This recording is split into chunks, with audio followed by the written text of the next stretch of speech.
Менің есімім Аяжан. Бірақ менің балалық шағым аяқталмай жатып жаншылып қалған. Әкем бізді тастап кеткенде мен небәрі 7 жаста едім. Анам жылап жүріп, түнде еден жуып, күндіз нан сатты. Біз ешкімге жалынған емеспіз, тек өмірден әділет іздегенбіз. Бір күні үйге алыстағы туысымыз Нұрсұлтан аға келді. Анам оны ағаңның баласы, өз бауырың деп таныстырды. Қаладан жұмыстан қысқарып ауылға уақытша келіптіміз. Көзіндегі от, күлгені жылы көрінген. Алғашында мен оған сендім. Аяжан деп еркелететін. Тіпті анамның еркелеткенінен де тәтті естілетін. Бірақ неге екенін білмеймін, бір күні жаныма тым жақын келіп шашымнан сипағанда жүрегім біртүрлі соқты. Бөтен, соғық, түсіне алмай, жай ғана жылы сөз екенін өзімде түсіндім. Сол түн ешқашан ұмытылмайды. Анам түнгі жұмысқа кетті. Үйде мен, інім және Нұрсұлтан ғана қалдық. Інім ұйықтап жатқан. Мен бөлмеме кіріп, жарықты өшіріп көрпеге орандым. Түнгі үнсіздік жабысып тұрғанда еді. Сосын есік жай ғана сықырлап ашылды. Аяжан деген сыбырды естідім. Үнім шықпады. Өзімді естімегендей кейіп таныттым. Бірақ сол сәтте жүрегім қатты соғып, терім мұздап кетті. Ол ішке кірді. Мен қозғала алмай жаттым. Көзімді жұмып қорқынышпен тығылып жаттым. Бірақ ол үндемей жаныма келіп отырды. Көрпені түріп, аяқ жағымнан ұстап, ақырын аяғымды тартып қозғалтты. Мен тұрып кеткім келді, бірақ денем мені тыңдамай қалды. Тек іштей, кетші өтініш, ештеңе істеме деп іштей айқайлап жаттым. Бірақ сол түн менің үнсіз жан айқайыммен ғана өтті. Ол маған ешкімге айтпа деді. Мен тек басымды изедім. Тек сол сәтте тірі қалғым келген шығар. Сол түні мен бала болудан қалдым. Тек жастыққа жас тамып жатты. Есікті іштен кілттеп жатып қалдым. Таң атса да жанымдағы түн кетпеді. Сол түннен кейін мен өзгере бастадым. Бұрынғы сыныптастарыммен шулы, көңілді жүрген мен енді үнсіз, қиялға батып кеткен бір қызға айналдым. Сабақта мұғалім тақтаға шығарса, қолым дірілдеп, даусым шықпай қалатын. Көзім үнемі жерге қарап тұратын болды. Анам ештеңе байқамады. Қайдан байқасын? Таңғы 6-да шығып, түнгі 12-де келеді. Үстінде иіс сіңіп кеткен ескі форма. Жанарында шаршау мен үмітсіздік. Ол маған емес, тек тіршілікке қарап жүрді. Ал Нұрсұлтан аға болса, баяғысынша күлімдеп жүр. Жанымызда жүргенде ештеңе болмағандай сөйлейді. Бауырларыммен ойнап, анама жәрдемдескен болып өз орнын тапқандай. Тек менің көзіме тік қарағанда ішім шым ете түсті. Ол адам емес сияқты. Кейде қасымнан өтіп бара жатып, арқамнан сипап өтеді. Ішімді уқалағандай болады. Мен дір етіп шошып қаша жөтелемін. Ой, кішкентай кезіңнен сондай тыжыранып тұрасың ғой деп күлетін. Бірақ мен ол күлкінің астарында не жатқанын білемін. Бірде мектептен келсем, інім ауырып қалыпты. Анам дәрі алуға кеткен екен. Үйде екеуміз ғана қалдық. Мен бірден бөлмеме кіріп іштен кілттеп алдым. Сырттан ақырын даусы естілді. Аяжан, кілттеме, сенбейтіндей не істеп қойыппын саған. Мен үнсізбін, кеудемдегі тыныс қысыла берді. Ол үнін бәсеңдетіп: кішкентай кезінде мен сені иіскеп ұйықтататын едім ғой. Сен маған үнемі аға кетпеуші дедің. Есіңде жоқ па? Деді жай ғана. Жүрегім соғып кетті. Мен ешқашан ондай сөз айтқан емеспін. Сол сәтте түсінгенім, ол менің санамды өзіне көндіру үшін өткенге өтірік қоспақ. Бұрынғы естелікті өзгертіп, өзін жақсы адам ретінде көрсетуге тырысып жүр екен. Бірақ мен енді бұрынғы Аяжан емеспін. Жанымда айқай тұр. Тек дауыстап айтуға батылым жетпей тұр еді. Сол көктем менің өмірімдегі ең ұзақ мезгіл болды. Уақыт тоқтап қалғандай. Таңда атады, күнде батады. Бірақ менің ішімнен кетпейтін бір түн бар еді. Ол түн әр сайын қайта тіріліп, жаныма оралатын. Кейде мен терезеге қарасам, осы үйдің қабырғасы сөйлей алса ғой деп ойлайтымын. Өйткені мен үндемеймін. Мен жылай алмаймын. мен тіпті айқайлай да алмаймын. Үнсіздік менің қорғаным болып қалған. Бірақ сол үнсіздік бір күні мені жұтып жібере ме деп қорқамын. Анам бұрынғыдай мендегі өзгерісті көрмейді. Қалжырап келгенде тек сабағын қалай деп сұрайды. Мен жақсы деймін. Солар күндер ауыса берді. Ал Нұрсұлтан аға бұрынғыдан да батылырақ. Анам үйде болмаса, менің соңымнан бөлмеге келіп есік қағады. Тек сөйлесеміз, сен сағындым дейді. Мен үндемеймін. Тар бөлменің бұрышында тығылып тістеніп жаттым. Ол кетпей біраз тұрып сосын күліп шығады. Бір күні мен ұйықтап қалған екенмін. Түн ортасында оянсам, біреу көрпемді көтеріп тұр. Денем қозғалып жатқан жоқ. Даусым шықпайды. Көзім жасаурап кетті. Сол сәтте есік алдынан інім жылап жіберіп, анамның даусы естілді. Нұрсұлтан шошып артына бұрылып шығып кетті.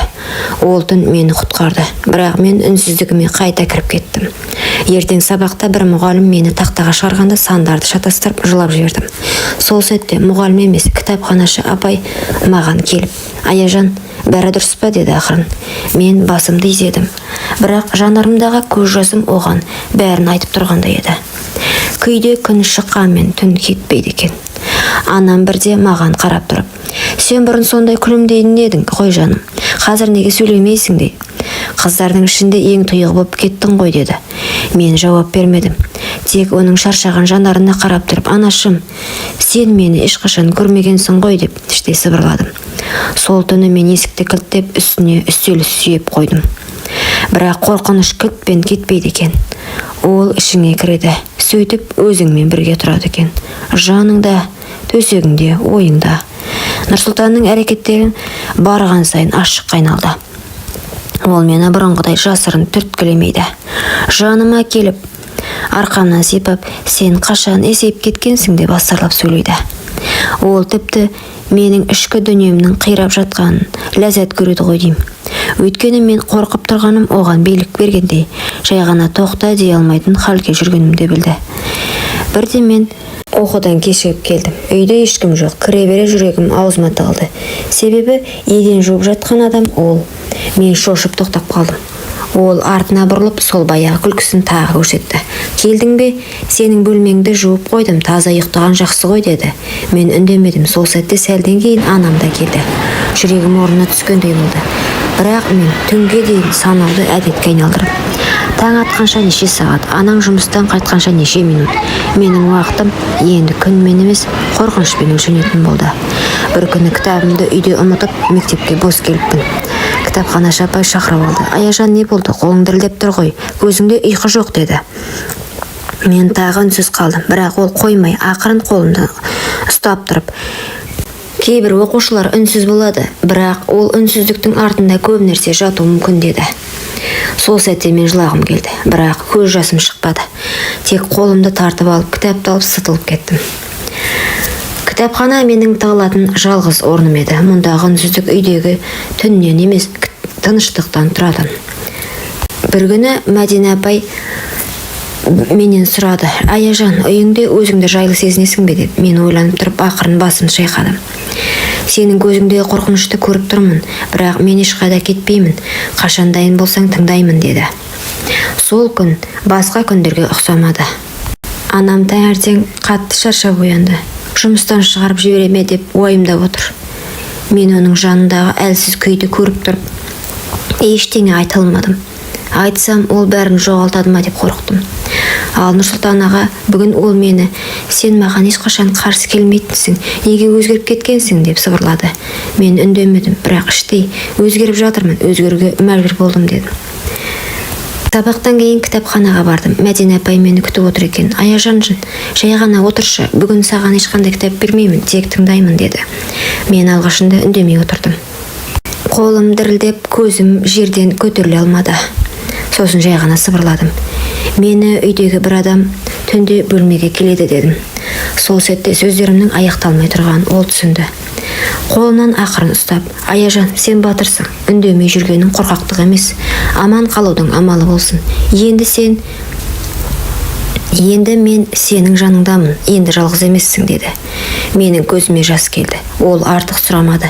Бірақ ол мені мектеп психологына апарды. Психологпен сөйлесу оңай болмады. Бірақ әр сөзімнен кейін ішім жеңілдеп жатқандай болды. Сол күні мен алғаш рет үйге қорықпай бардым. Мәдина апай, мен психологтың қолдауынан кейін мен ақырын өз даусымды тауып келе жаттым. Мектеп директоры, құқық қорғау бөлімі бәрі іске араласты. Бір кеште анам үйге шаршап келіп төрге отыра бергенде мен жүрегімді қолыма алып айттым. Анашым, мен саған бір шындықты айтуым керек, өте ауыр. Бірақ мен үнсіз қалсам тағы да бір күн мені жоқ қылуы мүмкін. Анам таңырқап қарды. Менің көзімде жас, даусым дірілдеп тұр. Нұрсұлтан аға, ол менің бөлмеме түнде кіреді. Ұзақ уақыттан бері маған тиіп жүр дедім. Анам сенер-сенбесін білмей: «Қой, Аяжан, ондай сөз айтпа, ол сенің ағаң» деді. Мен үнсіз отырдым. Тек тыныштықта анамның кеудесі көтеріліп түсіп, көзінен еріксіз жас шақты. Бір сәтте менің қасыма келіп тізерлеп отырды. «Сен неге үндемедің?» деді жылап. Мен жай ғана: «Сен тым шаршағансың» дедім. «Естімейтіндей көріндің» дедім. Нұрсұлтан сол күні үйге қайта оралмады. Ол ұсталды. Тергеу басталды. Мен бәрін айтуға мәжбүр болдым. Сотта менің даусым дірілдеді, бірақ ішімде бірінші рет жеңілдік болды. Себебі мен енді үнсіз емеспін. Анам маған қарады, көзіме тура қарап тұрып: «Сен менің батыр қызымсың» деді. Мен де алғаш рет өзімді әлсіз емес, мықты сезіндім. Кейін мен көп уақыт психологтармен жұмыс жасадым. Өмірді қайта үйрендім. Қағаз бетіне ойымды түсіре бастадым. Өз күнімді өзіме жазып отырдым. Бірнеше жылдан соң мен өзімнің хикаямды кітапқа айналдырдым. Кітаптың атауы «Үнсіздік ішіндегі айқай». Бұл тек менің ғана емес, үнсіз жүріп жылаған мыңдаған қыздың айқайы еді. Бұл оқиға қыздардың үнін естімейтін қоғамға ой салады. Аналарға ескерту: кейде өзім шаршадым деу баланың жанын жалғыз қалдыру. Ал қыздарға: сен кінәлі емессің, үнсіздік қорқақтық емес, бірақ үндемей жүре беруге болмайды дегім келді. Құрметті оқырман, өмірден алынған шынайы оқиғаларды тыңдағыңыз келсе, менің арнама тіркеліп, лайк, комментарий жазып қолдап кетіңіздер. Келесі кездескенше.